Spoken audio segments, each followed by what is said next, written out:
श्री स्वामी समर्थ. नमस्कार. तुम्हा सर्वांचं खूप खूप स्वागत आहे. स्वामी तुमच्या सर्व इच्छा पूर्ण करोत ही स्वामींच्या चरणी प्रार्थना करून मी सुरुवात करते. आजचा विषय थोडा वेगळा आहे. लक्ष्मी कुठे टिकून राहते, कुठल्या घरामध्ये सतत लक्ष्मी राहते. बरेच जण खूप कष्ट करत असतात, 4-5 जण मिळून कमवत असतात, तरी पैसे पुरत नाही. मग नक्की काय चुकते? कष्टात चुकते का?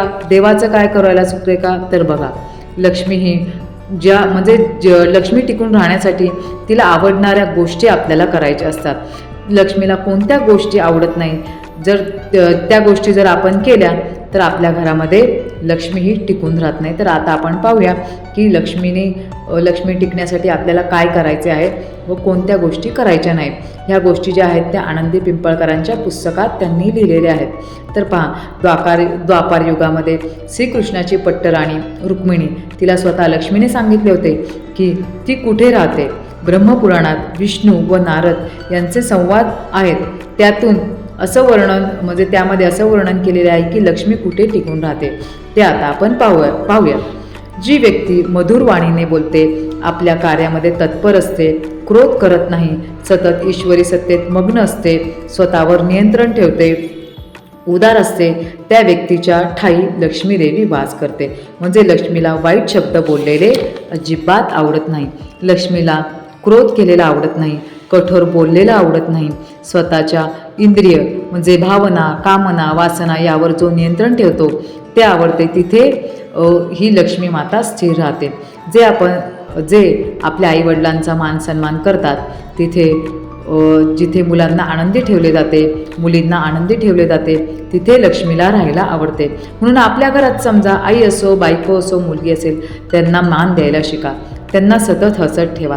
ज्या घरात नेहमी यज्ञ होतात, देवतांची नेहमी पूजा केली जाते, सकाळ संध्याकाळ धूप दीप आरती होते व जिथे गायीची पूजा केली जाते, तसेच ज्या घरामध्ये सिद्ध केलेले श्रीयंत्र, कुबेर यंत्र स्थापन केलेले आहे, तिथे लक्ष्मीचा वास तिथे असतो.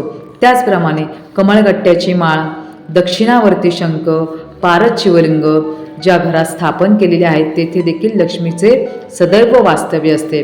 आपल्याला नेहमी असं सांगितलं जातं की या ज्या वस्तू आहेत, ज्या लक्ष्मीला आकर्षित करतात, त्या आपल्या देवघरात ठेवायलाच हव्यात.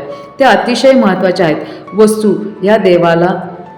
वस्तू म्हणता येणार नाही, त्या देवाच्या पवित्र अशा गोष्टी आहेत. त्या आपल्या घरात ठेवण्याने नेहमी आपल्या घरामध्ये लक्ष्मी ही सदैव नांदते.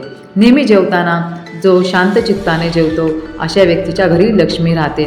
जी व्यक्ती खोटे बोलत नाही, तिला गर्व नाही, दुसऱ्याचे दुःखे जाणून त्यांना सहाय्य करतो, अशा व्यक्तीच्या घरात लक्ष्मी वास करते.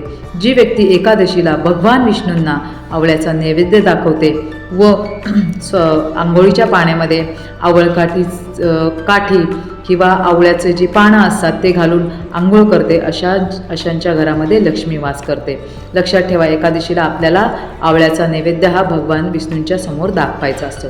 त्याचप्रमाणे आवळकाठी किंवा आवळ्याचं पानं असतात, ती पाण्यात टाकून आपल्याला आंघोळ करायची असते. अशा व्यक्तींच्या घरी लक्ष्मी राहते आणि लक्ष्मी त्यांना प्रसन्न होते. जी व्यक्ती धनधान्याचा आदर करते, उन्मत्तपणे वागत नाही, घरी आलेल्या पाहुण्यांचा आदर सत्कार करते, तिथे लक्ष्मी नांदते. आता हे झाले लक्ष्मी कुठे नांदते. आता आपण पाहूया की लक्ष्मी कुठे राहत नाही. धर्मशास्त्रात लक्ष्मीची अवकृपा कोणावर होते व कोणाच्या घरी राहत नाही याचे सुद्धा वर्णन आहे. आळशी, नास्तिक, व्यभिचारी, कपटी जी लोक असतात त्यांच्या घरी लक्ष्मी ही नांदत नसते.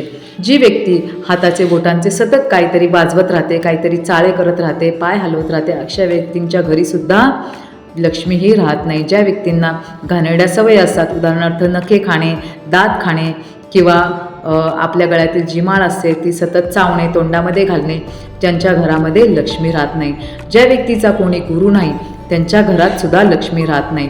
जी व्यक्ती आळस करते, धनप्राप्तीसाठी प्रयत्न करत नाही, तिथे सुद्धा लक्ष्मी नांदत नाही.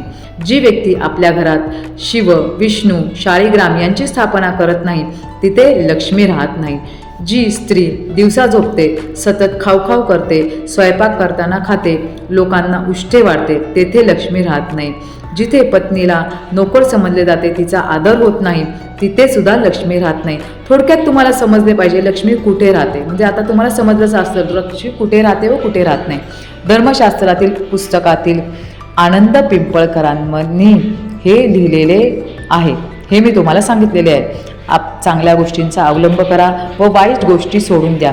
बघा, तुमच्या घरात अखंड लक्ष्मी सदैव वास करेल. कधीच ती आपले घर सोडून जाणार नाही. नमस्कार.